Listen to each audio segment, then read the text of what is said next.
Welcome, dear listeners, to Sleep Story of Legends, where we bring you immersive tales that transport you to the minds of some of fiction's most fascinating characters.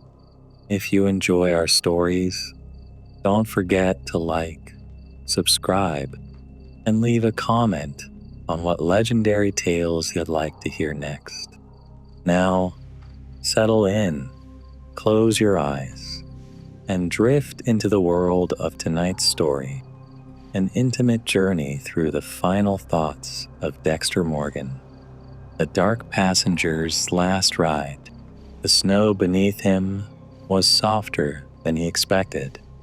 It cradled him like an old friend, its cold touch numbing the fire burning through his gut.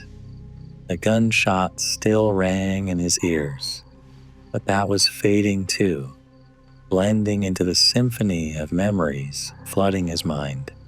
Harrison stood over him, his face a mixture of sorrow and resolve. His son, his flesh, his blood, had done what no one else ever could. The final stroke of justice, poetic in its cruel inevitability.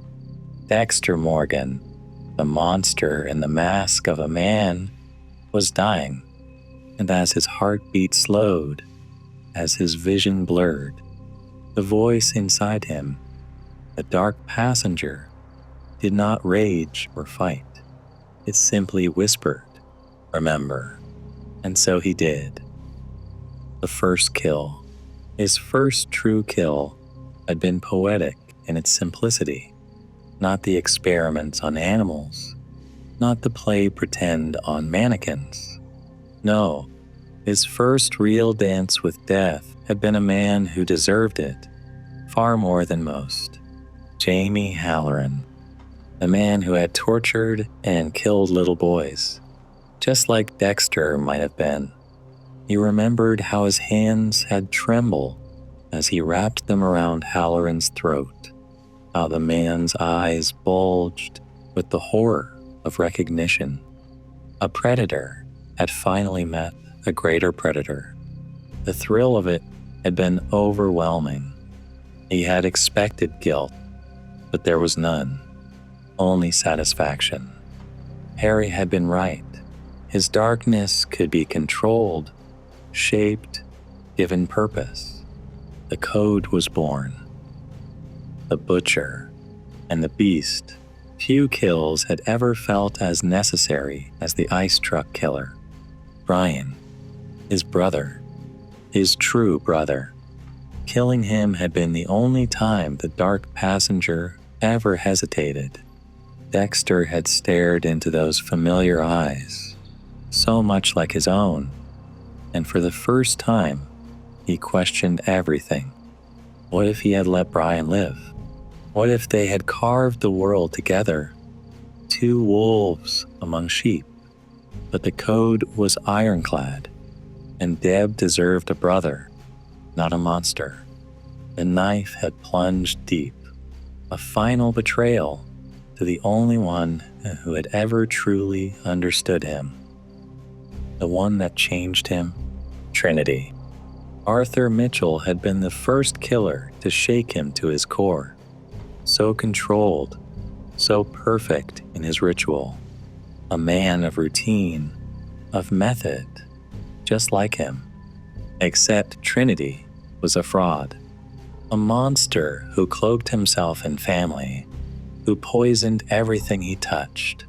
And in the end, Dexter had been too late. Rita, his Rita, had paid the price for his arrogance. As he lay dying, Dexter thought of that moment. The image of Harrison, bathed in his mother's blood, was seared into his soul. Maybe, just maybe, he had never deserved to escape the fate he had always given others. The ghost of the Bay Harbor butcher, his mind drifted further, deeper into the abyss of his past. The faces of his victims swirled like shadows in his subconscious. He could almost hear their screams, their last gasps of breath, the horror in their eyes when they realized they were bound to his table. The Bay Harbor Butcher, the media had called him. They never knew it was him, but he had always known. Those trophies, those blood slides, what had they really been for? Proof of justice? Or proof of his own addiction? He thought of Dokes, the man who had come so close to exposing him.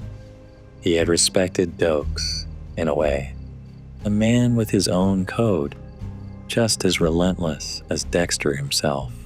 But fate had not been kind to Sergeant Dokes, and fate had never been kind to Dexter either. Deborah, the sister who knew too much, his sister, his anchor, the one real human connection he had ever known.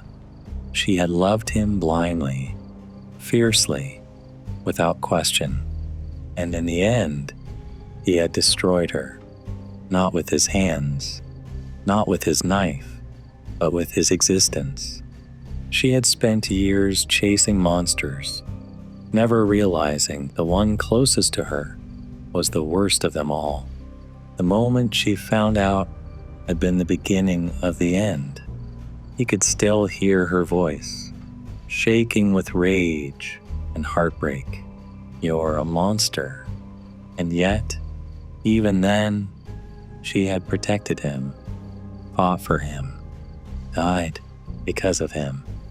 He remembered holding her in that hospital bed, her body fragile, her life slipping away. He had whispered an apology that could never be enough, kissed her forehead, and let her drift into the abyss. And then he had cast her into the ocean, the only burial he had ever given with love instead of necessity. Deborah Morgan had been his conscience, and without her, he had been truly lost.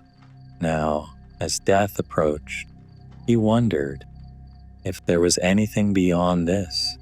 Would she be waiting for him, or would she turn away, unable to forgive him even in the afterlife? The one he couldn't kill, Lumen.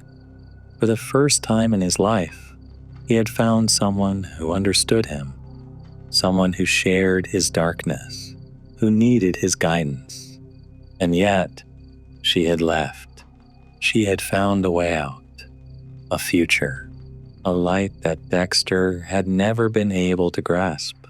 Had he ever really been meant for salvation? Or had he always been doomed to the darkness? Reflections on the hunt. Dexter's mind wandered further, deeper into the recesses of memory. The kill that had given him the most pleasure, the one that had haunted him the longest. Each thread in his mind wove together the faces of his victims. Jordan Chase, the false prophet who led his band of wealthy sadists, torturing and violating their victims. That one had been deeply satisfying. The way Jordan had pleaded, the way he had tried to manipulate until the very end. But Dexter had known. There was no salvation for people like Chase. Only the knife. Miguel Prado, the friend who had tried to be more, but had ultimately been another wolf in sheep's clothing. A man who had let power corrupt him, who had thought he could bend Dexter's code to suit his own whims. Their friendship had been a fleeting illusion, one that had dissolved the moment Prado had crossed the line. And of course, Lagerta. She had almost stopped him, almost unmasked him. But she had been an innocent, a force of justice that had deserved better. That was the kill he regretted most, and perhaps the one he could never atone for. The end, or something else? Harrison kneeled beside him now, watching as his father slipped away. Dexter wanted to say something, One last lesson, one final goodbye, but the words stuck in his throat. His eyelids grew heavy, his breath shallow, and just before the darkness took him, he felt the dark passenger smile. Somewhere, in the abyss of oblivion, Dexter Morgan would always be watching.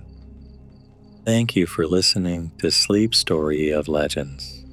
If you enjoyed this tale, don't forget to like, subscribe, and share your thoughts in the comments. Who should we explore next? Let us know. And until next time, sleep well, if you can.